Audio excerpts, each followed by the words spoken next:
The Exuma Keys Land and Sea Park in the Bahamas is one of the oldest marine protected areas in the world, a man-made sanctuary in the sea.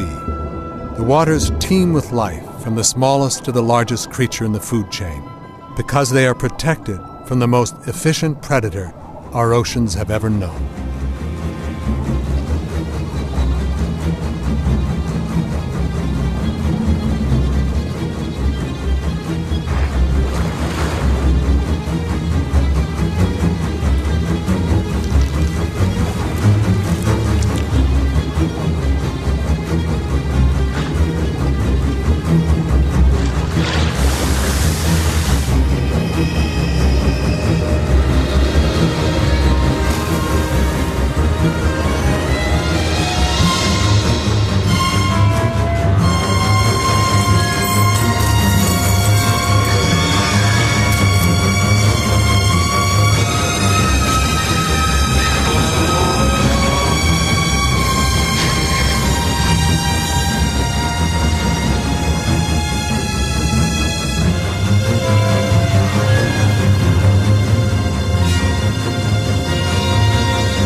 Now, where do you... Well, I reckon if you fish off that point, cast it. Cast a fly, straight out. Oh, what's that? Probably a bat. Look, there. Hey. Look. Rupert, there's fish here.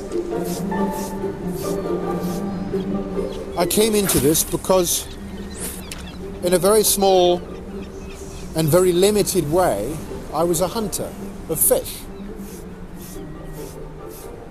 My first salmon. My first salmon, also the largest I ever caught. Here we come. On a Welsh river, 23 pounds. I was chuffed to bits to catch that. Huge fin.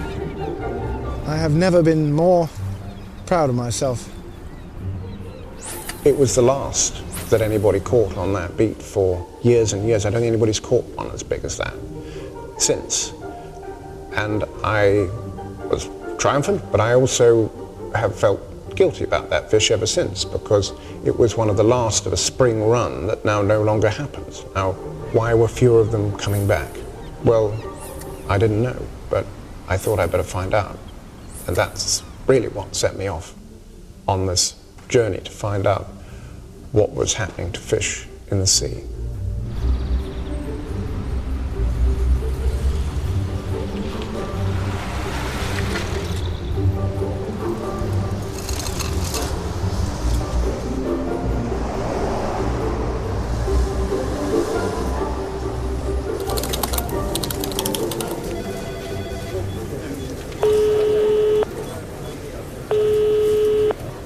It's Clover, Charles Clover. I've got some queries. What is the tuna that you serve? Which ocean is it from and how is it caught? As a journalist, what changed my view of the sea is when I walked into the wrong press conference in The Hague in 1990. And this was the first presentation I'd ever seen about the effect of trawling upon the seabed and upon the creatures that lived on it. And what they said was that trawling with a beam trawler was like ploughing a field 7 times a year. And I'm a farmer's son, and I thought to myself, how many crops would grow if you ploughed that field 7 times a year? And I thought not very much at all. And that changed my whole view of what was going on in the sea. Our view of the sea has always been that it is huge, beautiful, and inexhaustible.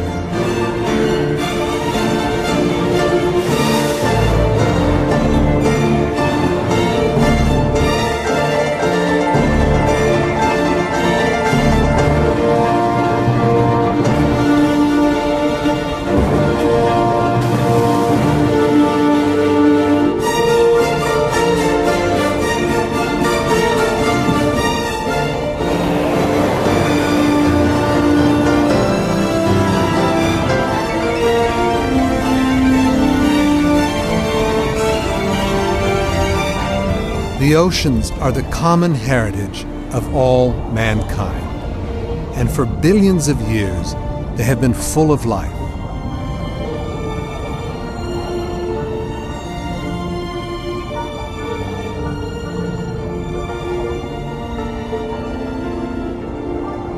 These huge resources, these that we once believed to be renewable, that our whole human history has led us up to now to believe that are renewable are not renewable anymore because of what we're doing to them. And so our entire philosophical approach has to change. It's not going to be the same in the future as it was in the past. That's where we are now. We're going back for a different time. We really saw a beauty. Roll with all your might. What a hardy bunch and what a crunch. It's truly fact, not fable. Cod fillet so fine, golden crisp every time. Comes from the captain's table. We never used to think about where our fish came from, but in fact, they are wild animals. And we found that out to our cost for the first time in Newfoundland. For centuries, the waters in northern Canada teemed with unbelievable amounts of codfish. Legend had it that you could walk across their backs on the water. The cod was so plentiful, the communities thrived on fishing. As the years went on, technology improved. The boats got bigger and catches increased. The bounty seemed endless. Then, in 1992, the unthinkable happened.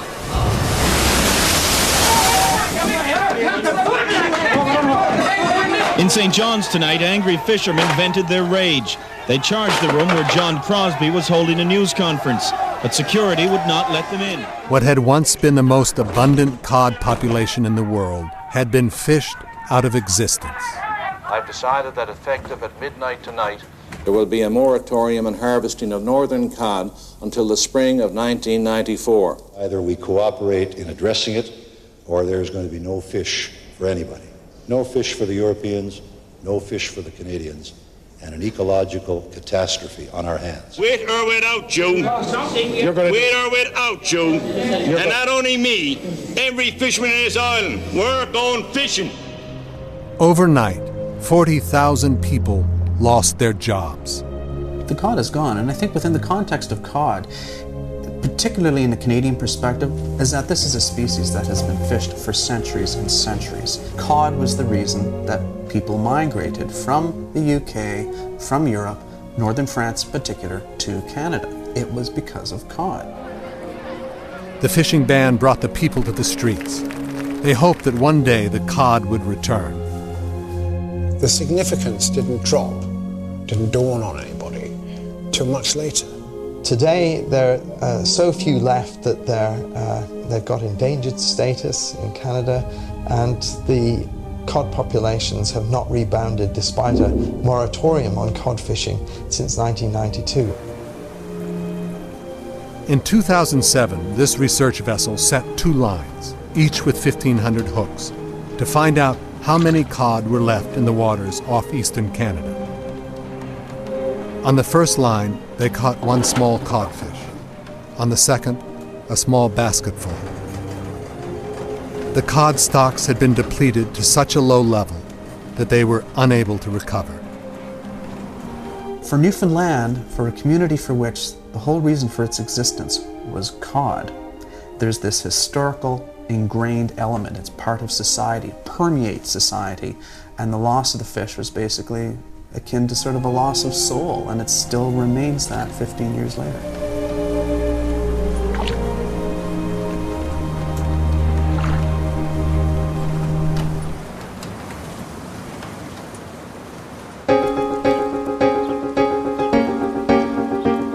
After the collapse of the cod, a new breed of fishery scientists started to investigate what had been happening to all the fish in every ocean of the world.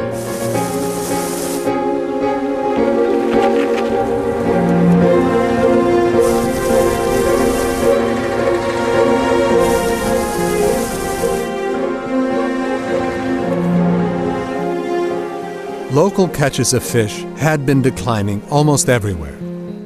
But what puzzled the scientists in 2001 was that the total world catch kept going up and up. It didn't make sense. The concerns that people had expressed that local stocks were going down everywhere, but that global statistics were showing an increase, that this was a discrepancy. Daniel Pauly, a leading expert in global fishing, was asked by the United Nations Food and Agriculture Organization to investigate this mystery. Daniel Pauly had the brilliance to start examining why, in the face of the evidence that you saw in front of you locally, and in the face of evidence like Newfoundland, that the figures kept going up. It was when Pauly and his colleagues looked at the reported catches from China that they found their answer. For every part of the world, the reporting was right, except for Chinese waters. When Daniel Pauly came to this department and he said, I think they're wrong. I said, what do you mean they're wrong? He said, well, it can't be that China's catching that much. And they found that actually when you looked at the biological productivity of the sea and what we know about it everywhere else, the Chinese figures could not be right. They were just made up. They were made up by communist officials who only got preferment if the graphs went up. Graphs kept going up because they kept making up the figures. And it was a huge seismic moment. We concluded that they were so biased upward, so much, that if you corrected for this effect, the world catch would not be increasing, but decreasing.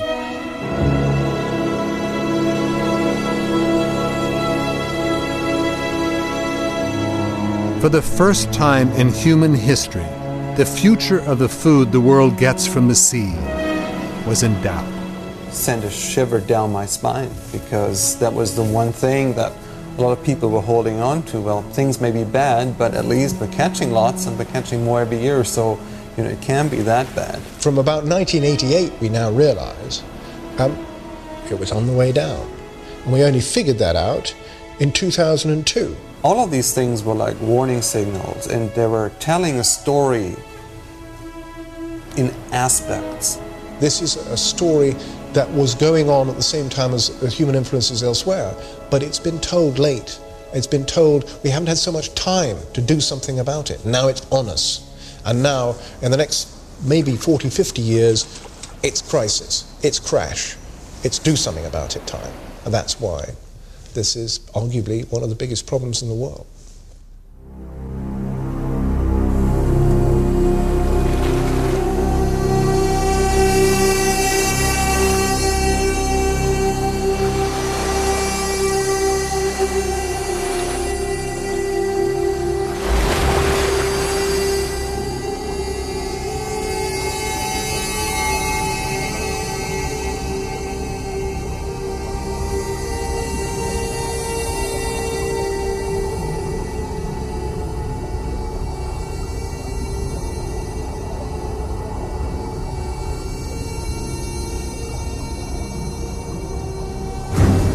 Man has been hunting fish in the sea since he discovered they were there.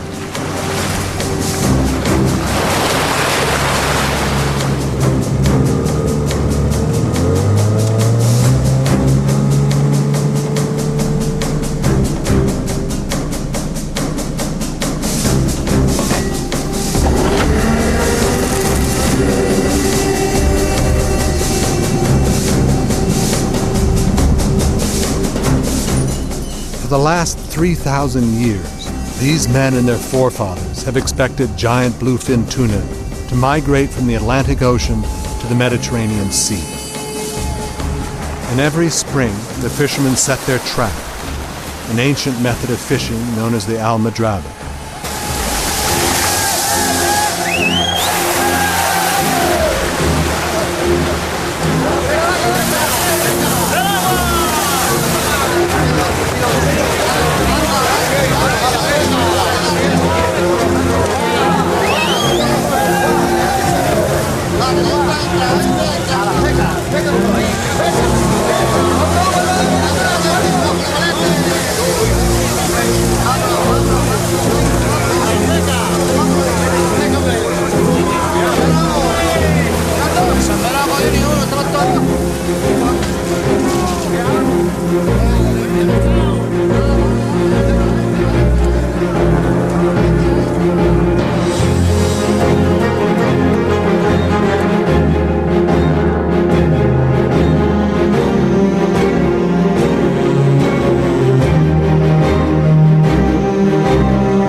The Almadraba fishermen once used to catch thousands of bluefin.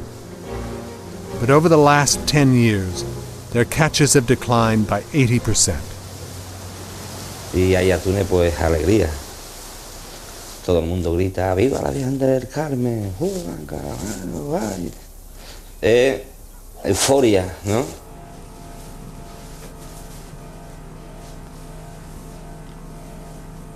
Pues ya te he dicho, como te contaba, esto no es tal como cuando yo llegué, ¿no? Hace 22 años. Esto tenía mucha vida, aquí estaba tu mujer, tus hijos. Llega un momento que ya los hijos no vienen porque la situación no está muy bien. Y el momento porque la mujer se tiene que quedar con los hijos. Es una pena que yo tengo 45 años y esté hablando de esto. Porque yo también quisiera que a lo mejor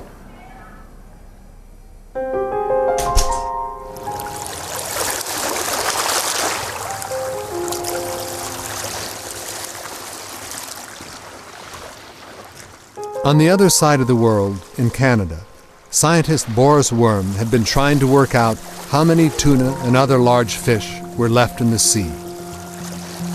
Somebody said counting fish is just as easy as counting trees, just that they're invisible and they move. So it's an almost impossible thing to do, especially when you want to assess how the global ocean has changed, the whole thing. We asked that very simple question: where are we now relative to a baseline that we set around 1950, because large-scale industrialized fishing started around 1950. So here in 1952, when this series starts, we see that around Japan there's already blue colors dominating, meaning that the catch rates were low, around 1 fish per 100 hooks. In areas that were newly exploited, we see catch rates about 10 times higher, 10 or more fish per 100 hooks. Worm used Japanese fishing fleet data that had recorded how many fish were caught on every 100 hooks they set. This is the first time industrial longline fisheries went out into the open ocean and just worked through the whole ecosystem.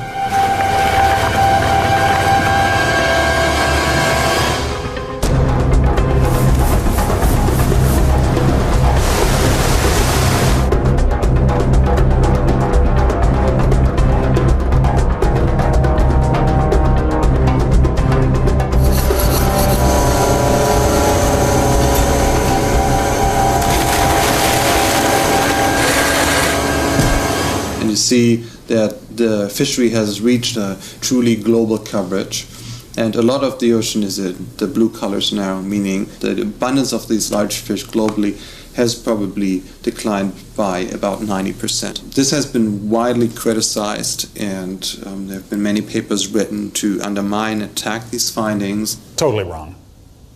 There's just no question that's totally wrong. Some fisheries scientists felt that Worm's findings didn't reflect their local situation. Some thought that even attempting to count how many large fish were left in all the oceans was an impossible task. I think that in their haste to get the big picture, they don't look carefully enough at local places. They actually disagree with one thing: certain tuna, yellowfin and skipjack in the Pacific. And there they say it's only 70%, not 90%. Whether it's 90 or 95 or 80 or 70 is rather irrelevant. We all know they've declined dramatically. So focusing on the particulars in that sense is not helpful. The overall trends in worms' findings were reflected in official data. Species after species had collapsed. Everybody recognizes that there's major problems in the world's fisheries, and at one level, it's a question of how bad is it.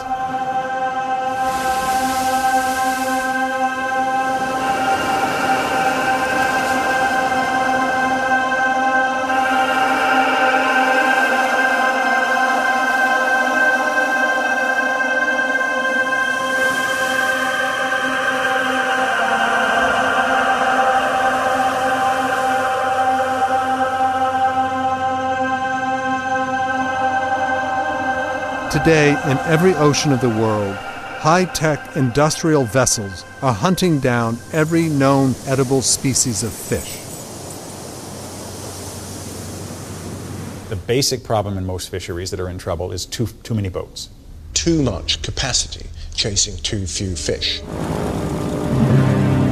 Global fishing capacity could catch the world catch 4 times over. The world's long-lining industry sets 1.4 billion hooks every year. These are estimated to be set on enough line to encircle the globe more than 550 times. The mouth of the largest trawling net in the world is big enough to accommodate 13 747s. We are fighting a war against fish, right? And we are throwing at them our industry, and we are winning. And that's how we perceive our interaction with them. It's a fight. The thing is, we're too good right now. Technologically, not a single hunted animal on this earth has a chance. These vessels are equipped with so much electronic equipment that the fish have absolutely no chance of escaping.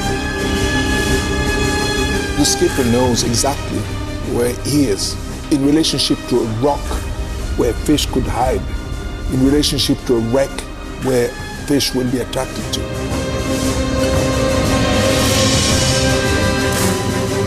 It doesn't take very long for us to have very serious consequences in what we're doing. We're not willing, we keep pressing the button. We're not willing to hold back.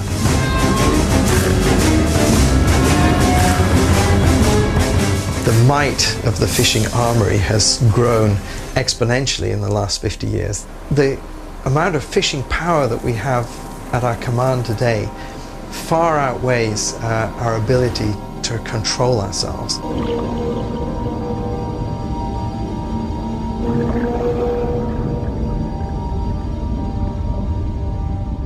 Fishing has transformed entire ecosystems. In fact, I would say one of the largest scale transformation of the planetary environment has been the impact of bottom trawlers. Nets that are dragged across the seabed, and as they are pulled, they cut down the animals that live on the surface, things like corals and sea fans and sponges. The signs of destruction brought up on deck by the trawl would make an angel weep. If the fishing effort continued to increase, continued to be directed at the dwindling resource, you would of course catch most of it.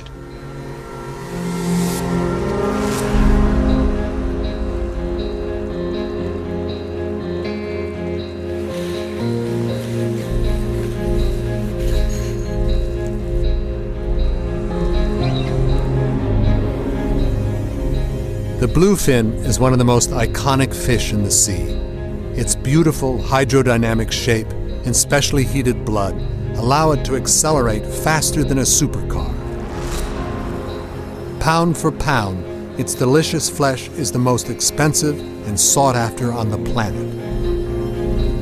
The bluefin once sustained Roman legions in battle. Now it feeds fashion-conscious diners and sushi restaurants around the world.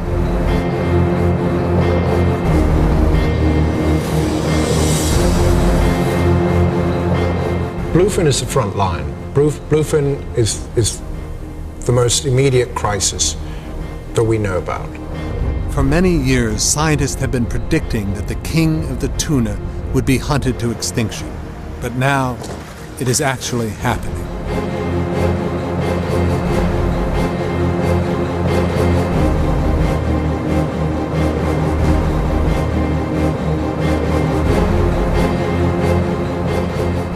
Roberto Mielgo is a bluefin tuna fisherman who has turned whistleblower on an industry he believes is out of control.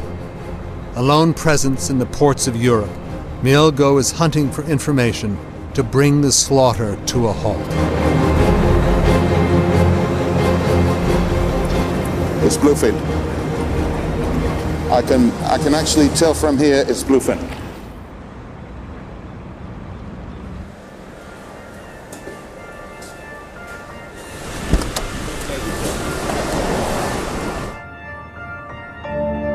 I started in this business as a tuna farm diver.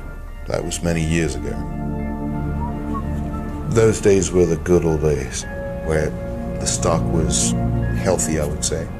But then bluefin tuna became big business. I mean, really big business. In 2002, I was in Tunisia, I think it was. And that's when I first sensed that something terribly wrong was happening. The conflict was that I started something I could not control. And as from there, I took the decision to try and do the right thing. That is a bluefin unloading. Let's say there's only 2 containers, and they jam-pack those 2 reefer containers, 40 feet reefer containers, with 28 tons each. That is 56 tons of fish, which is more than what Taiwan would normally declare as catches at the end of the fishing season. So there you go. I mean, one boat. Just one boat. What's at stake here is an infamous minority of people making millions and millions and millions by decimating a species. Is that right? Is that moral?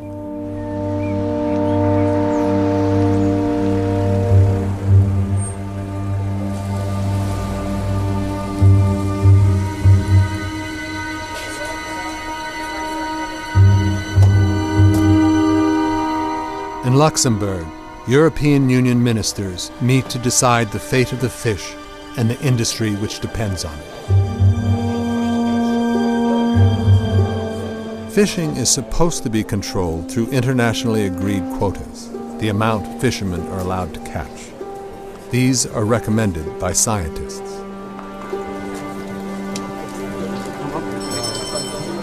What will happen this afternoon, and what it will mean for the bluefin tuna?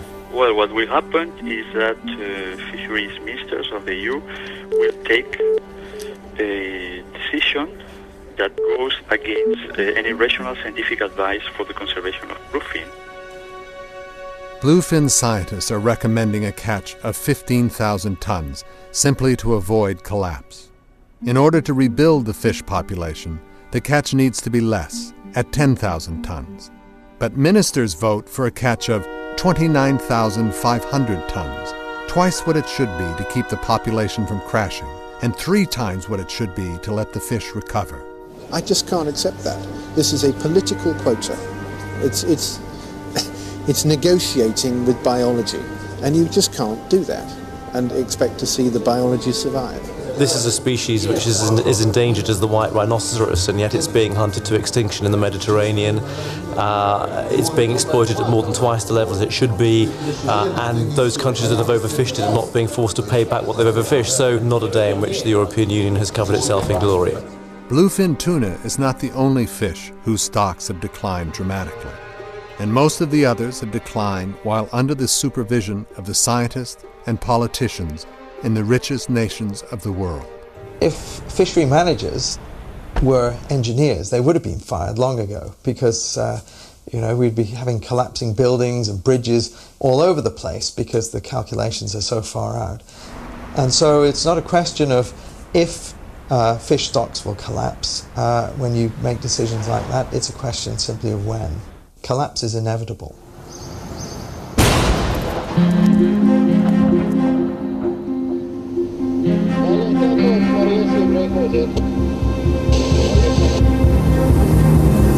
This is the center of the bluefin tuna universe. Malta is that. Roberto Mielgo has come to Malta to investigate whether the tuna industry is catching more than the quota allows.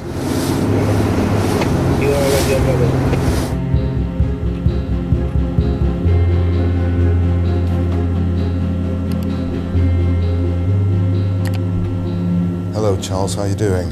How are you getting on? Oh, well, busy. Have you found a lot? Quite a lot, yes. Despite the scientists recommending an annual catch of 15,000 tons and the politicians setting 30,000 tons, official figures show that the Mediterranean bluefin tuna industry simply ignores the regulations and catches 61,000 tons, a third of the entire bluefin tuna population. Mielgo discovers that some fishermen will stop at nothing to get hold of this sought-after commodity. I flew to Lampedusa the other day, and just by chance I came across some interesting documents. Is there anything to link them to fishing activity? So they can catch as many fish as possible, the fleets use planes to spot the tuna shoals, an activity that has been outlawed during this part of the season for the last 10 years.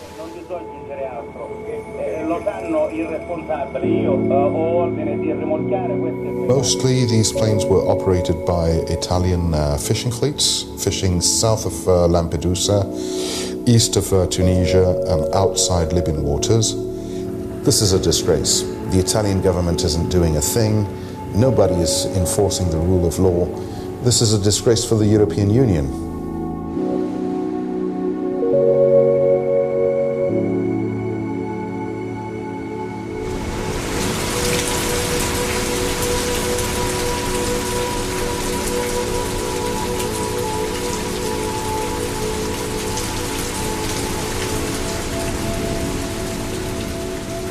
The breaking of the rules by fishermen is one of the biggest problems facing the world's oceans. Illegal, unregulated, and unreported fishing is worth up to $25 billion a year. Fishermen cheat because they can. Fishermen cheat because they don't get caught. That's true of all systems. A study for the House of Lords in the United Kingdom reported that 50% of the cod caught in the North Sea was illegal. Every other fish on your plate was stolen. Stolen from you.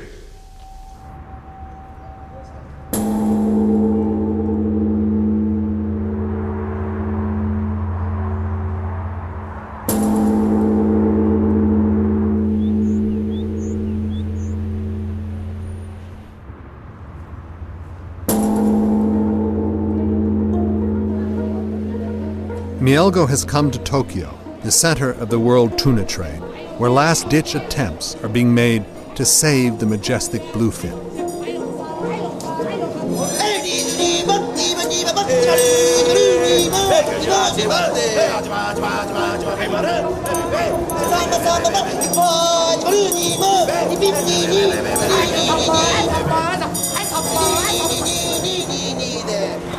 The biggest company in the tuna business is the multinational Mitsubishi, makers of cars and electrical products. They don't actually catch the fish, they just buy it. I would think that Mitsubishi Corporation itself would be in control of something like 60% of all of the entire bluefin tuna production, northern bluefin tuna production in the Atlantic and the Mediterranean. Mielgo is here to attend a meeting of the International Committee for the Conservation of Atlantic Tuna, ICAT, which has been called in a desperate attempt to persuade the industry to stick to internationally agreed quotas. Roberto speaking here in Tokyo. How are you getting on? Well, it's been a humbling experience, Charles. Mielgo had discovered that Mitsubishi were sending out new, larger boats to bring back bluefin. They have pumped up their freezing and transportation capacity. Mitsubishi claimed to control less than 40% of the bluefin import market and say the new boats were sent to replace old vessels. But Mielgo believes that Mitsubishi and other traders are building up frozen reserves, which will be worth much more if fish stocks are depleted.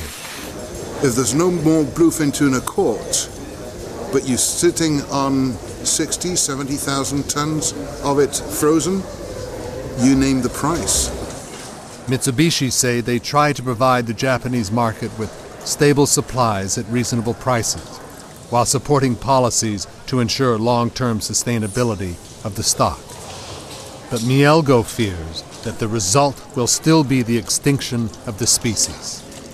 The immediate conclusion one has to come up to is that these guys want to fish until the very last bluefin tuna.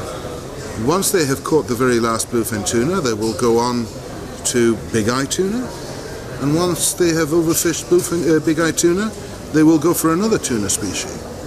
Mitsubishi insists they want to preserve the tuna for future generations, and they support cuts in the bluefin quota. The fate of bluefin shows what multinational corporations, international fisheries policy, and consumer demand can do to a wild species. But the race to catch the last fish, whatever its price, is happening all over the world.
Hundreds of millions of people in the world depend on fish to keep them alive. For 1.2 billion people, it is a key part of their diet. In West Africa, which used to have one of the richest seas on the planet, the stocks of fish have declined massively in the last 50 years.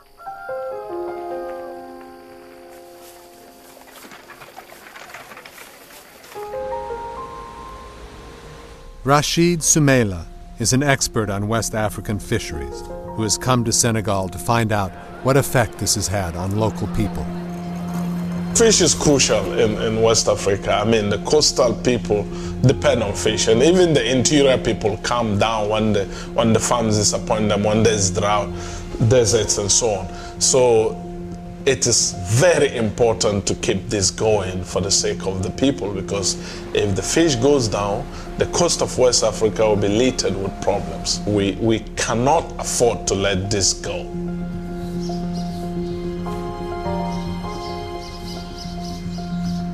Adama Mbergo is an artisanal fisherman who lives in Dakar, the capital of Senegal. Fishing is his livelihood.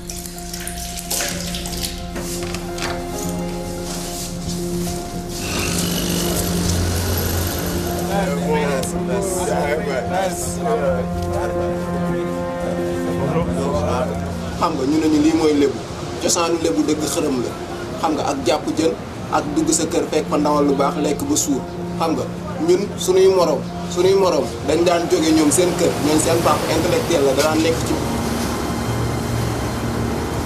jamono jooju suñu maam yi man li ma jot a fekkee dañ daan ñëw maanaam duñ doon wax naat na daal côte bi yaatu na ci booru île bi nii te suñu maam yi daan ñëw di jàpp jën bu bari ñun ñu siy teg suñu bët ñun loolu moo ñu koromp tey ñu yaakaar ni ñun bu ñu juddoo ba màgg da nga naa gis koo xamante ni sax papam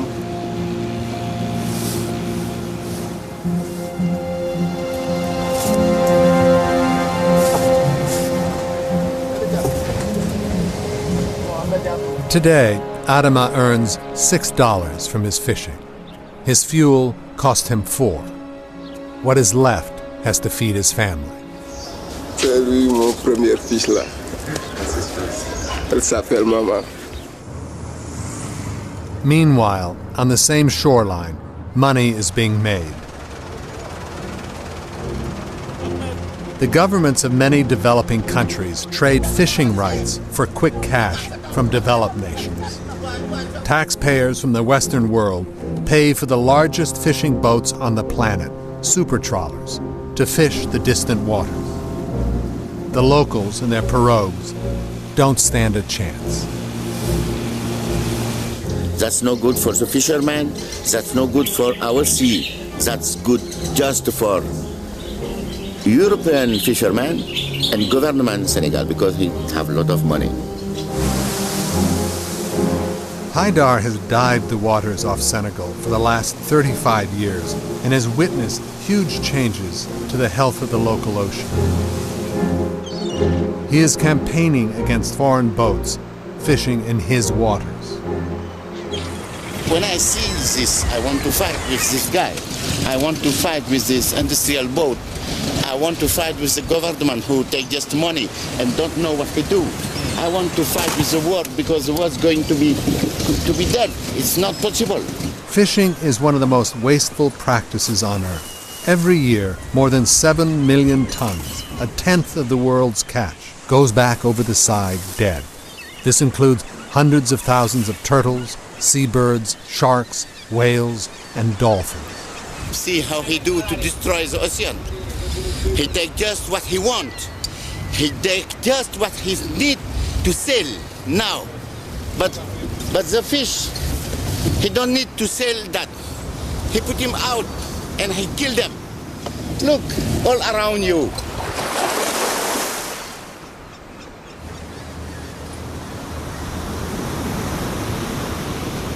As the fish have been taken by foreign fleets, fishermen like Adama have been left with an impossible decision. Should he leave his family and risk the dangerous journey to Europe? dafa metti trop parce que man duma nëbb sama bopp quoi voyage bi ba ma ko bëggee def nii lu ma yëg sama yaram mooy que sama yaram lu ma ci njëkk yëg mooy que wóor na wóorul laa njëkk def sama yaram xam nga parce que moom instant yi man gëm naa ne maa ngi dem ci géej gi mais wóorul mais aw ma lu ma gënal toujours man sama boor daf fi gën a metti xam nga ñii bu ñu màggee bu ñu fekkul man aw ma dara lan laay def.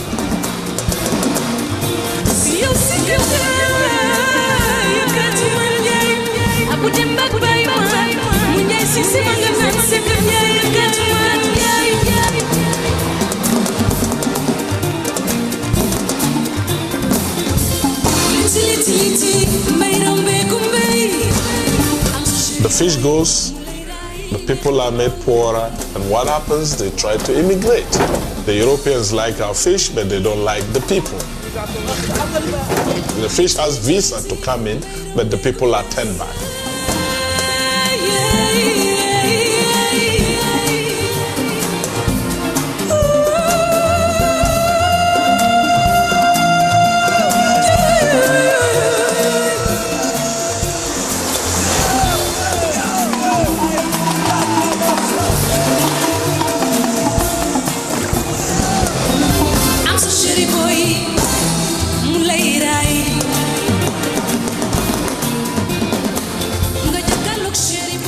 I think that man is not going to change and the sea going to be dead.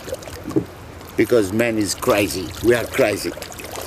Our world is crazy world.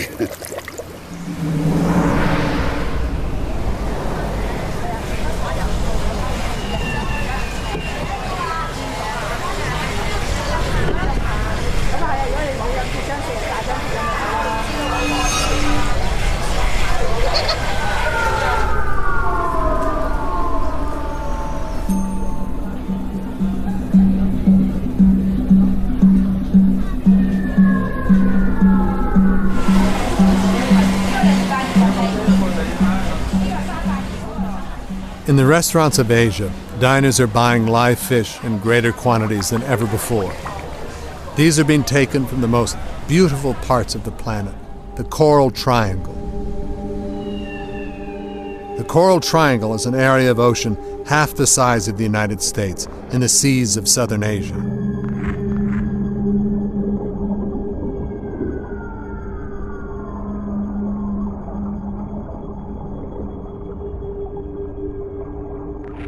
Coral reefs were targeted as a food supply when local waters ran out. The most desirable fish are the reef's large, colorful predators.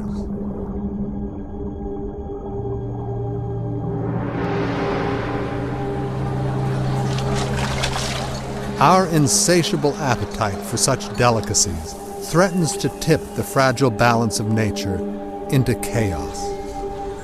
We don't know what the implications are of losing some of these very, one particular component of the ecosystem. We just know that in other ecosystems there have been problems, and that when we mess around with nature, there's usually problems. On the east coast of America, there is a terrifying clue of what can happen when you disturb the ocean's natural equilibrium. We've got a big surprise for you. We've got a Chesapeake ray. Hell, but I'll bring that to you. Look out, they coming to you now, ain't y'all? Look out, I'll bring them to you. Most people don't use it as a food because it's a little difficult to get to. In Chesapeake Bay, there have been increasing reports of a plague of biblical proportions. A little-known inhabitant of the bay, the cow-nosed ray, has exploded in numbers.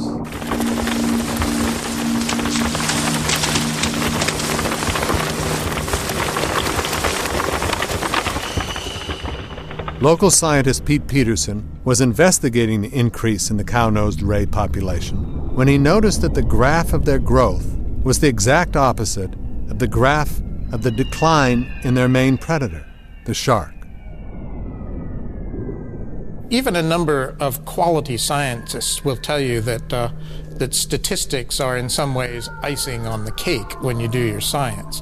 But to tell you the truth, as you look at a plot of how the numbers of sharks along this coast have changed, how the numbers of rays, skates, and smaller sharks have changed at the same time, you don't need a statistic at all. It jumps right off the page at you. When large predators are taken out, when they're depleted in abundance as much as they are, we have large ecosystem effects that can cause all sorts of domino effects throughout the ecosystem. A lot of them surprising, unforeseen effects.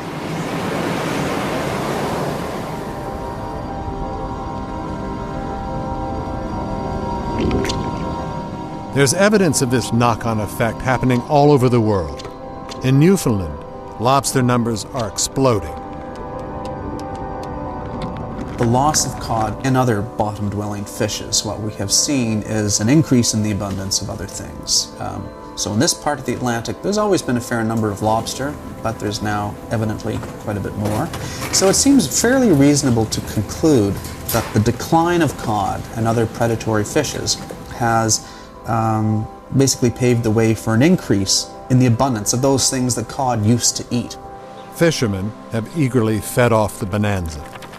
There is big money to be made in lobster, but how long will it last? This is the situation that happens everywhere we have removed the fish, the large fish. In many places, what has exploded is the shrimp. Shrimp have exploded. It's good shrimp, good money, but if you overfish them, what then?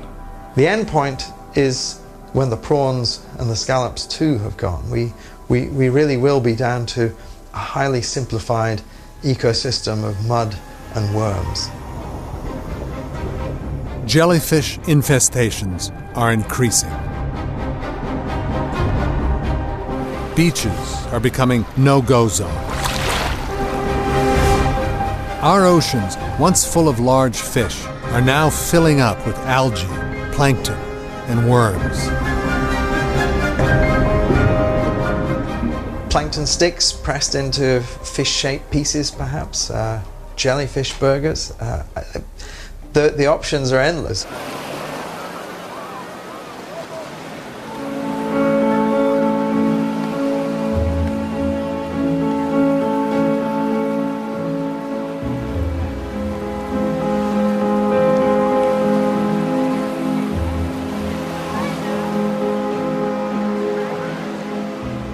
We're losing species. What does that mean for us? What does that mean for society? What does it mean for the predictability of the global oceans, which is 70% of the planet?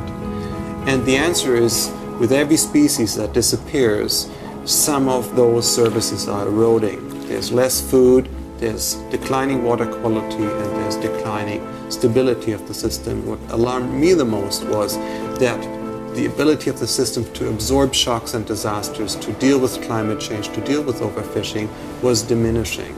It could be a road of no return. According to data collected by the United Nations, the number of fish species whose populations have crashed is growing year by year. Worm and the other scientists have projected that if the current trends continue, the stocks of fish which we now eat will have collapsed by the middle of the century. What we noticed was the curves, they were separating, the high and low diversity curves, but they were both dropping. All the fish and invertebrates that we eat, that supply us with seafood, we found that by 2003, about 1/3 of them were in what we call collapse state. Over the last 50 years, there was a very, very clear trend of year after year after year, more of these species were in that collapse category. They started very high, they kept dropping and dropping and dropping and dropping, and if you take those curves and you say, well, they're dropping, when are they going to hit zero? When are they going to drop down to the point where the fisheries that we're used to are no longer going to be possible? And those curves drop down and they hit zero about 2048. This is not some horror scenario, it's a real possibility, and it's not rocket science, because if we're depleting one species after another, it's a finite resource. There will be a point in the future where we will run out if we don't change the way we treat this global resource. Worm and the others were criticized by their opponents for naming a precise date, but this was not the point they were making. Whoever makes an extrapolation makes it always assuming that things remain the same.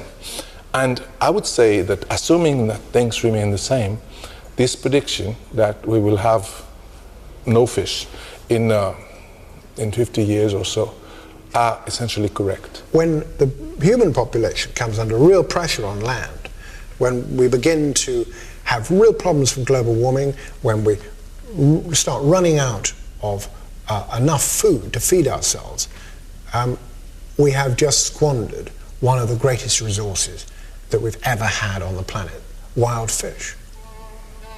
That's what it means.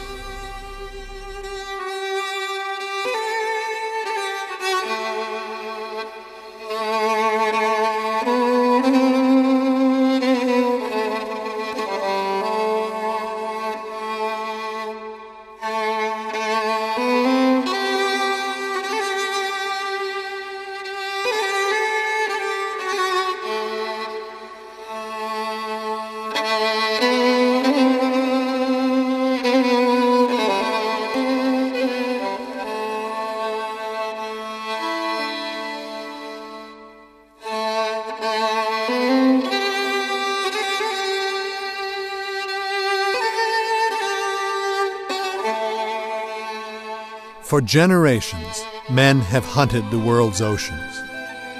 For generations, we have eaten fish.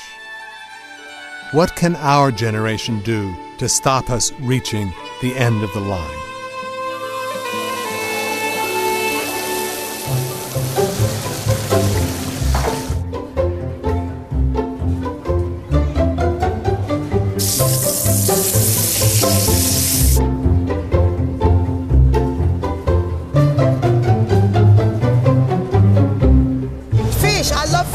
fish than meat. I can eat fish 4 times a day. My son doesn't like, if I cook fish, he said, no, mommy, I want chicken. And I said, fish is good for the body. We said, no. Well, I love fish, 102%. Well, I love to eat fish. So fish are food to me.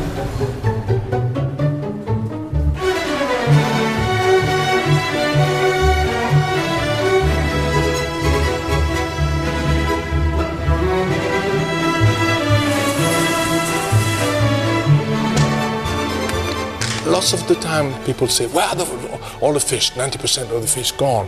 Where are they? Well, we have eaten them. That's what we have. We have eaten them.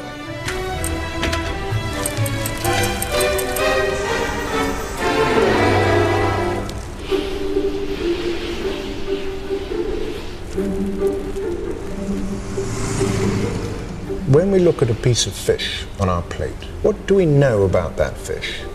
We know it's good for us. We know it's probably got some omega-3 fatty acids, which are good for all our organ functions. But what else do we know about it? What do we know about it? Do we know what species it is even? Do we know whether it was caught legally or illegally, or in the waters of some distant country where the inhabitants would actually prefer to have caught it themselves? Hello Ingrid, it's Charles Clover from the Daily Telegraph. I noticed that marlin was on the menu. This is a kind of an unusual fish to find on the menu. And I wondered which species of marlin this was, because I thought there was an awful lot of marlin left. Both these fish, the bluefin tuna and the Chilean sea bass, are listed as endangered species. I wanted to talk to someone who would know about the sourcing policy for fish at Nobu restaurants. Can we send them an email? No, we can't. British journalist Charles Clover has been trying to find out what is sold in some of the most exclusive restaurants of the world. After 5 years of no comment, eventually Nobu agreed to talk. Hello. Hello, Mr. Clover. How are you? Hello, Mr. Notar. How are you? I feel like I know you. We've got a fish that is actively been described as endangered since 1996. And you're serving it in your restaurants. Not only are we going to describe what it is on the menu, I'm going to put an asterisk next to it, and on the bottom of the menu, I'm going to say, you know, it is an endangered, environmentally endangered species, just so people know. That's the first immediate step that we can do. Then we're also... It's a sort of hard sell, you know, here's some endangered species. Are people going to buy that, do you think? Well, I mean, you know, you're boxing me into a corner. At one point, people are saying you're not being informative. At some point, people have to make decisions on their own. If you look at a pack of cigarettes, it has warning signs saying, this will kill you. The question people will want to know is why you just don't take it off the menu now. If you've got orangutans and, you know, cheetahs and lions and tigers and things on that menu, I mean, people would, you know, be walking away. There'll be huge scandals. There'll be tabloid stories about it. People would be execrated. There would be turds on people's doorsteps and in envelopes being shoved through them. People would, you know, burn each other's houses down, scratch their cars. And yet, we're doing it to things in the sea, and we're doing the same thing. This dish is modern, cool, refreshing, looks really, really like flashy, but it's dead simple. So I've got some beautiful bluefin tuna. Now that these kind of popular television programs with celebrity chefs have made fish fashionable, is it too late to save the world's oceans? People ask me all the time, are you despairing or are you hopeful? And I say, I'm absolutely hopeful. And they ask, what makes you think that? And I say, well, two things. One is now we have a much better understanding than even 5 years ago of what's going on. And there's a track record of when we understood changes and they became public knowledge. They entered people's consciousness, like with pollution, like with ozone depletion, with climate change more recently. things started to happen and people made changes. I think that there's a message of hope because there's still time for us to turn the course of history. And although the players have taken poison, there's still time to save them.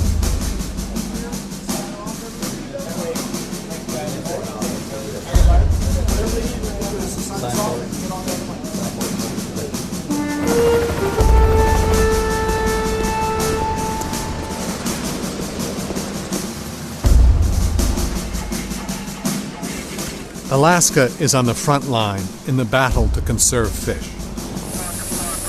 According to the UN, according to the only laws that we have of the sea belongs to us, the citizen. Not to the fishermen, not to the aggregates industry, not to the oil and gas industries. It's ours. So why don't we claim it back?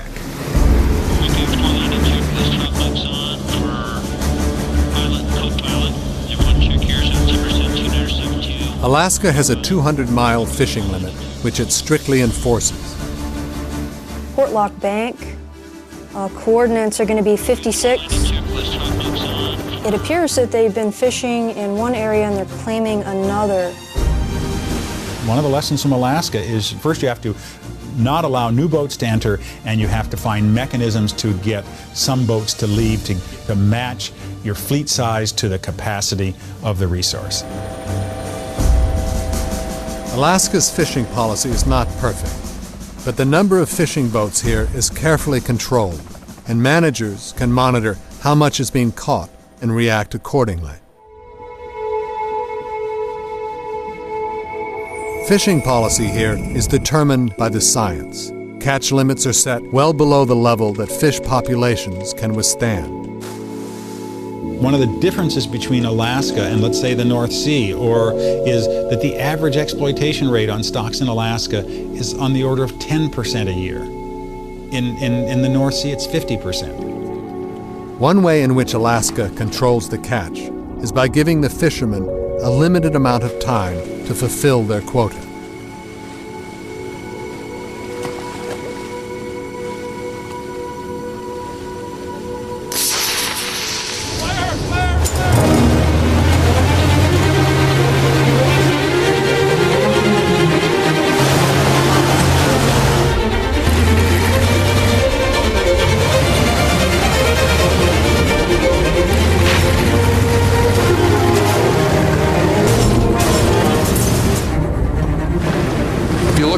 Just a personal perspective, sometimes there's a personal sacrifice. But if you look at it from the big picture, you got to take a cut in the harvest. But you take that knowing that it gives you an opportunity to maybe have a better season 2, 3, 4, 5 years from now. We just don't want to catch that fish this year or next year. We want to catch it 10, 15, 20 years from now.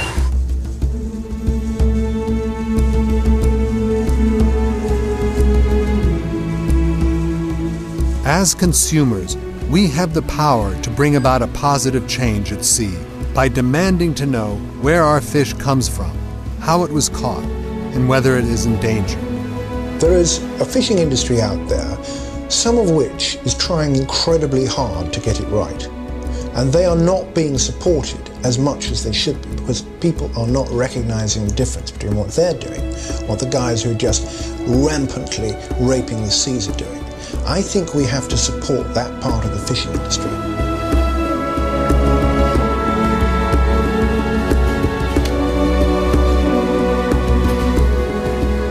For consumers, there are guides to identifying which fish is better to eat. Then there are labels which certify its sustainability. One is issued by the Marine Stewardship Council, the MSC.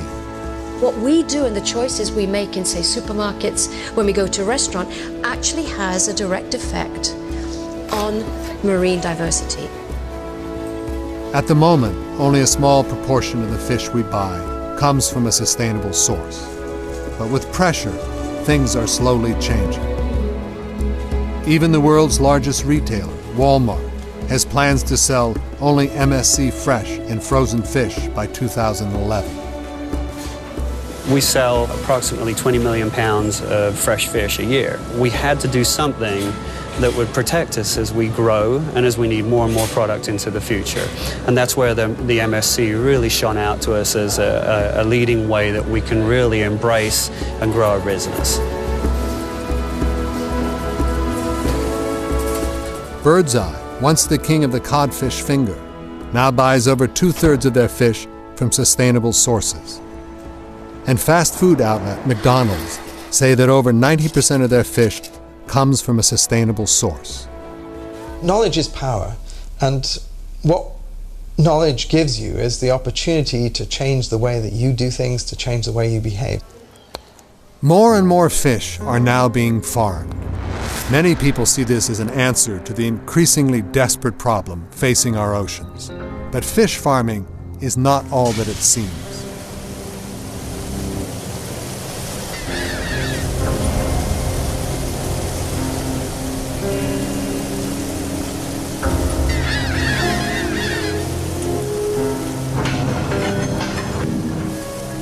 Fish farming uses wild fish to feed farmed fish, but it kills more than it produces.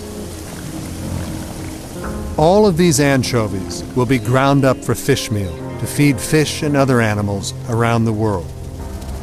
Of the 100 million tons that get fished every year in the planet, 40% go and get ground into fish meal to feed other fish and not to feed people. So that some rich people somewhere in the world can eat salmon and can eat shrimp. The more fish farming we do in the West, the less fish we have. This is one of the paradoxes that people have problems understanding.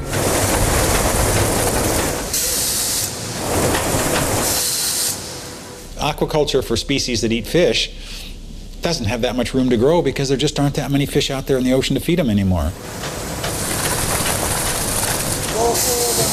You actually convert fish from one species into the other. You don't make more fish, at least not when you have farmed fish. On average, 5 kilos of anchovy make only 1 kilo of salmon. We've reached the buffers. We have reached the limits of what the ocean is capable of providing to feed the fish farming industry. So how can it grow if it's already reached the end of its feedstock? Patricia has started a campaign to encourage people all over the world to eat small fish like anchovy, herring, and mackerel, instead of the farmed fish that are fed on them. Why not eat the fish directly? Why not eat the anchovies? They're much better for you than salmon anyways. It's this tiny little fish that has all the energy that you need to be healthy.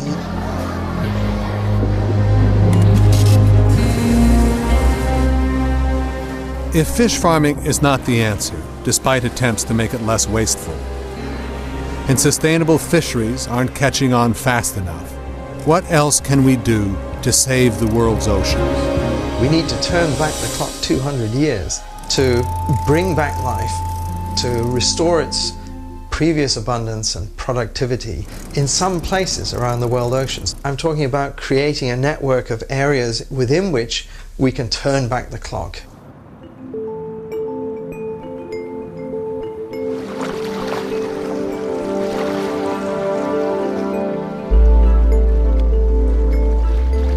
It's a nice country. It can't be no beautiful than this.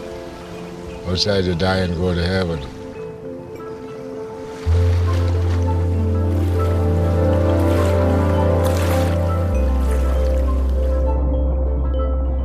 Marine reserves are areas of the world's oceans where commercial fishing is completely banned.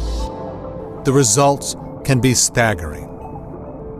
Wherever people have established an area that's off limits to fishing and policed it well, they've been resolute in their pursuit of protection.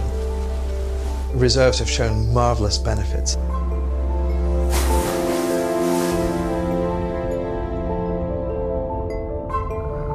I studied marine reserves in the Caribbean, and there the local communities set up 4 areas that were off limits to fishing in 1995. Over time, you could see the reef repopulating and refilling, and life was becoming more abundant on them. And we saw an increase of 3, 4, 5 times the amount of fish that were present initially over a period of 7 years of protection after that. Hardy McKinney is a fisherman in South Andros in the Bahamas, campaigning for a reserve to be set up in an area decimated by fishing. Have this area set aside as a protected area. No one is permitted to go here to fish, and you allow the fish to do what they do. It's just a natural thing. You would have more fish. So you would go to a rock where there's 1 Nassau grouper, and next year you may see 2. And then the following year, you may see 4. And so, you know, naturally it would work. Marine reserves are absolutely necessary. But they are necessary, and we must have lots of them. The best available calculation on how much it will cost to have a global network of marine protected areas that would cover between 20 and 30% of the area of the world oceans is that it would take about $12 to $14 billion a year to manage a network of that scale. Compared to fisheries subsidies, the amount is roughly equivalent. The fisheries subsidies are estimated to be of the order of about $15 to $30 billion a year, and those subsidies encourage overfishing. What this $12 to $14 billion cost of managing protected areas would do would be to contribute to the solution to overfishing, and in the process would create about 1 million jobs worldwide. The world has signed up to establishing a network of marine protected areas by 2012. Some nations have promised to protect 20% or more of their seas in the future. But we have to put pressure on governments to ensure this happens. We have about 4,000 marine reserves of different sizes in the world. They cover less than 1% of the world ocean, 0.6%. 99.4% of the ocean is fishable. You are allowed to fish in 99% of the ocean. Now that doesn't seem to me to be a proper representation of our interests as citizens. Marine reserves on their own will not solve the problem of the emptying seas. Fishermen and migratory fish will move to unprotected areas, so these also have to be controlled. Politicians have to act responsibly when making decisions about the oceans. Consumers need to change their eating habits. And the global fishing industry has to abide by the rules and reduce its capacity. The problem is getting political will to implement these things, and people will always argue, well, you can't do this because it would affect too many people's livelihoods. Well, in the end, those livelihoods are disappearing year by year with inaction. I want them to manage the sea for recovery. I want it to be full of fish. I want it to be full of cod and skate and haddock and halibut and, shellfish and everything. Does society want to see that recovery take place? Or is it society happy with massive depletions? I don't think my 6-year-old daughter is going to be particularly happy in 10 years' time when she reads about this stuff and learns about it and says, God, all this happened in your lifetimes. In your lifetime, my lifetime. Anyone who's 30, 40, 50, 60 years old, this has happened on our watch, and we have a collective responsibility. The difference between this and other environmental problems is that actually it is relatively simple to solve. We can act now.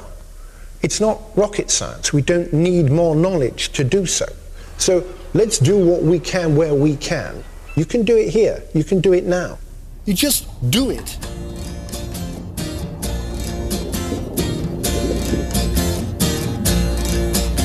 Now there are 3 steps to heaven. Just listen and you will plainly see. And as life travels on and things do go wrong, just follow steps 1, 2, and 3. Step 1, you find a girl you love. Step 2, she falls in love with you. Step 3, you kiss and hold her tightly. Yeah, that sure seems like heaven to me.